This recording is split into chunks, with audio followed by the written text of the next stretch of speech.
नमस्कार विद्यार्थी मित्रों। नीति के दोहे रहीम जी पार्ट 2। अगले वीडियो में हमने देखा था कि किस तरह से दोहा का गान किया जा सकता है। आज इन दोहों में हम समझेंगे कि क्या दोहों में कहा जाता है। तो पहले दोहे में देखिए कि तरुवर फल नहीं खात है, सरवर पियहि न पान, कही रहीम पर काज हित, संपत्ति सुचहि सुजान। यानी कि विद्यार्थी मित्रों देखिए यहाँ पर तरु यानी कि वृक्ष,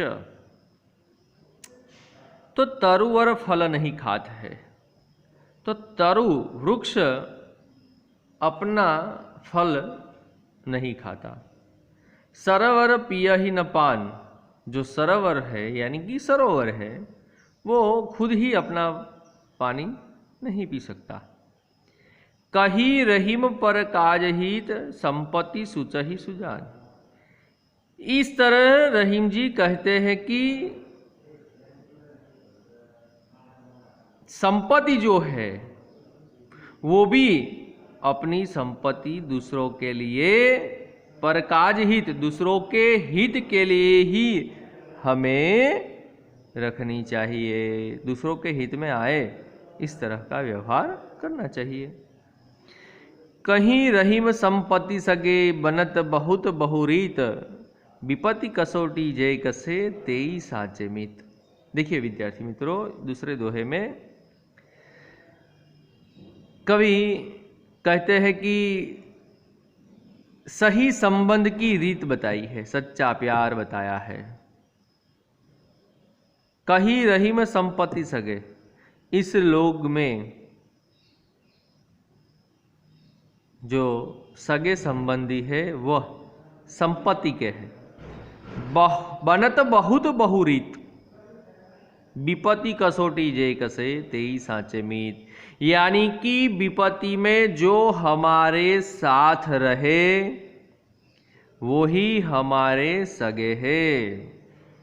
विपत्ति कसौटी जय कसे, जब विपत्ति आन पड़े हमारे पर, जब विपत्ति आए हमें जो मदद करता है वो ही हमारा संबंधी है। सच्चा संबंध, सच्चा प्यार जो दर्शाता है वो। तीसरे दोहे में रहीमन देखीन बड़ेन को, लगू न दीजिए डारी, जहां काम आवे सुई, कहाँ करे तरवारी। यानी कि विद्यार्थी मित्रों देखिए यहाँ पर रहीम जी कहते हैं, रहीमन देखी बड़ेन को, बड़े को देखकर लगू न दीजिए डारी। यानी कि छोटे, लघु यानी छोटा, हमें छोटे को भूल जाना नहीं चाहिए। जहां काम आवे सुई, कहाँ करे तलवारी। जहां सुई काम आती है वहां तलवार काम नहीं आती। मान लीजिए हमें कोई कपड़ा बुनना है तो हम तलवार का उपयोग कतई नहीं करेंगे। तलवार से कपड़ा बुना जाता है नहीं, तो उसको हम सुई के माध्यम से ही वो कपड़ा बुन सकते हैं। दिन सबन को लखत है, दिन ही लखे न कोई, जो रहीम दिन ही लिखे लखे, दिन बंधु सम होय। यानी कि दिन सबन को लखत है, दिन शब्द तो दिन यानी गरीब और दिन यानी सवेरा। दिन ही लखे न कोई, जो रहीम दिन ही लखे, दिन बंधु सम होय। जो दिन बंधु यानी कि जो उनको मदद करने वाला है वह दिन बंधु। खीरा को मुंह काटी के मलियत, नौन लगाए, रही मन करुए मुखन की, चाहिए यही सजाए। यानी कि खीरा यानी कि ककड़ी।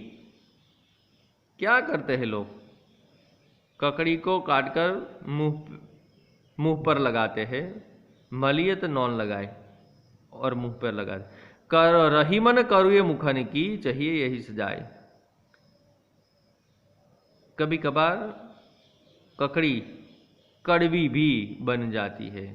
करुए मुखन की, जो करुए कड़वा,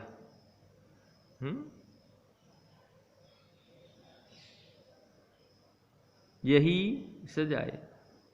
जो रहीम उत्तम प्रकृति का, करी सकत कुसंग, चंदन विष व्यापत नहीं, लपटे रहत भुजंग। जो रहीम उत्तम प्रकृति, जो रहीम जी बताते हैं यहाँ कि जो उत्तम प्रकृति वाला है, वह का करी सकत कुसंग, उसको कुसंग कुछ भी कर सकता नहीं है। जिस तरह जंगल में चंदन विष व्यापत नहीं, लपटे रहत भुजंग। चंदन के वृक्ष पर भुजंग यानी कि सर्प, सांप, चंदन के वृक्ष पर जब सांप लपटे रहते हैं, लिपटे रहते हैं, फिर भी उनका जहर उस वृक्ष, चंदन के वृक्ष में नहीं जाता। यानी कि चंदन को उत्तम प्रकृति का बताया है। बिगड़ी बात बने नहीं, लाख करो किन कोई, रही मन बिगड़ दूध को, मथे न माखन होए। जो बात एक बार बिगड़ जाती है, लाख उपाय करने पर भी वह ठीक नहीं होती। जिस तरह दूध बिगड़ने पर दूध बिगड़ जाता है, तब उनको मथे हम, फिर भी उनमें से मक्खन नहीं निकलता। रही मन विपदा हूं बली, जो थोड़े दिन हो हित अनहित, या जगत में जानी परत सब कोई। यानी कि विपदा है वह थोड़े दिन के लिए ही अच्छी होती है। उस विपत्ति में कौन हमारा है और कौन पराया है, वो कब पता चलता है? जब विपत्ति आने पर। जब विपत्ति आती है तब पता चलता है कौन हमारा है और कौन पराया है। रही मन वे नर मर चुके, जे कहूँ मांगन जाही, उनसे पहले वे मुए जिन मुख निकसत नाही। यानी कि रहीम जी इस दोहे में से कहते हैं कि रही मन वे नर मर चुके। नर यानी मनुष्य, वो मरे हुए हैं। कहाँ, क्यों? तो जे घर मांगन जाही, जो घर मांगने जाता है, उनसे पहले वे मुए जिन मुख निकसत नाही। उनसे पहले तो वह मरे हुए हैं जिनके मुख में से ना शब्द निकलता है। जो मांगता है वो तो मरा हुआ है, लेकिन उनसे पहले तो जो मांगने पर ना बताता है वो उनसे पहले मुए हुए, मरे हुए समान है। तो देखिए विद्यार्थी मित्रों, यहाँ पर जो पहला, दूसरा और छठवा और नौवा, ये जो दोहे हैं वो अर्थ विस्तार में आ सकते हैं, तो उनको आप तैयार कर लीजिएगा। और जो शब्दार्थ टिप्पण है, एक एक वाक्य में प्रश्न के उत्तर है, वो भी आप लिख लीजिएगा। आशय स्पष्ट कीजिए, जो मैंने बताया उसी प्रकार के आशय भी स्पष्ट करना है, वो भी निबंध की नोट में आप लिख दीजिएगा। दोनों ही परीक्षा में आ सकता है। नमस्कार, अस्तु।